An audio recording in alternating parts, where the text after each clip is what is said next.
don't think there's been anything more exciting to happen in Riverside since the reopening of the Mission Inn over 20 years ago.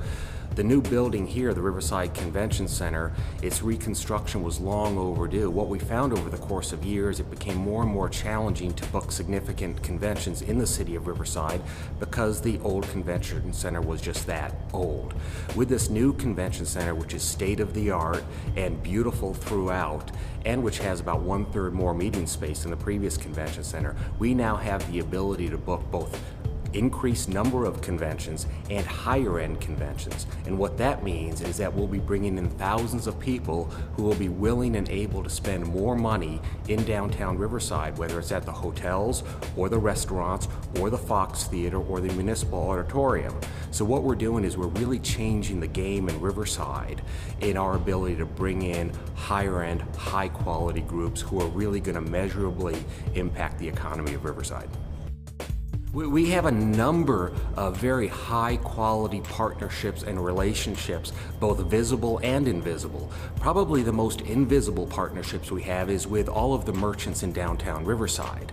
Raincross Hospitality Corporation and the Convention Center pride ourselves on being the most hospitable venue in Southern California, and part of that is outside of the bricks and the mortar and the beauty of the convention center. It's partnering with the community, it's partnering with the restaurants downtown Riverside, it's partnering with the Fox, with the Municipal Auditorium, it's partnering with the museums in downtown Riverside, and it's a combination of all of those entities working closely with the Riverside Convention Center that really gives the people who come to Riverside to convene a sense of place and a sense of being a part of a family, which is something you simply can't find in other cities or at other convention centers. So those are some of the invisible partnerships we have. We also have more visible partnerships that we'll be talking about in the future. One of them is with Loma Linda Health, and we have a very strong, very new partnership that's just begun with that organization, one of the preeminent organizations in its field internationally, and we're working on new healthy menus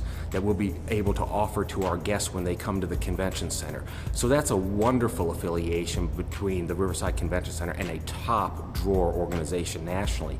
We're also working with Burtech Waste Industries, and so our food waste from the kitchen is actually going to go out and be part of a compost that will be returned to the convention center into our gardens. So we have these wonderful relationships, but we're only starting to begin establishing these relationships. We have the type of team here that is so positively aggressive in seeking out new and different ways of doing things and better ways of doing things. And that's why I think we're going to shine in the industry in the next decade.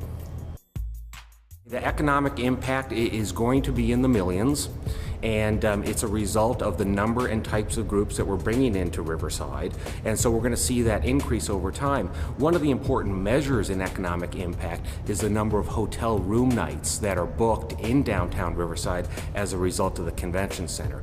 We're already seeing bookings that, while the bookings for the opening year are approximately 1/3 of the number of bookings in the year prior to the closure, 1/3, the room nights associated with those bookings are nearly the same number as the convention groups that came in prior to. So you're talking about 1/3 the number of groups at this point with a 2-year ramp up to try to get to the same numbers, and already before we open we've got 1/3 the number of groups and almost the same number of hotel room nights. That is a really positive sign for the city of Riverside.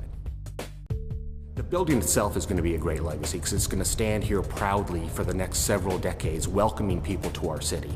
And that's really what's important to Raincross Hospitality Corporation, is welcoming people to our city, giving people from outside Riverside a new and different perspective and feel for what our city is, because I think we're unique in Southern California. And there's a misperception out there about what is Riverside. This will cause us to bring in tens of thousands, hundreds of thousands of people to give them a new view of Riverside. And what they're going to see is close to a culmination of over 20 years of work, which began with the reopening of the Mission Inn, and then we had a total rehabilitation and rebuilding of the courts, both federal and state and local, in downtown Riverside. Then we had a complete rehabilitation of the downtown Main Street pedestrian mall, followed by the rehabilitation of the Fox Theater, now being operated by Live Nation, which pleases us to no end, and the Municipal Auditorium. So this is yet another piece of the important puzzle downtown town that is reshaping the city of Riverside, reshaping its economy, and reshaping the perception that people have of Riverside. That's a legacy.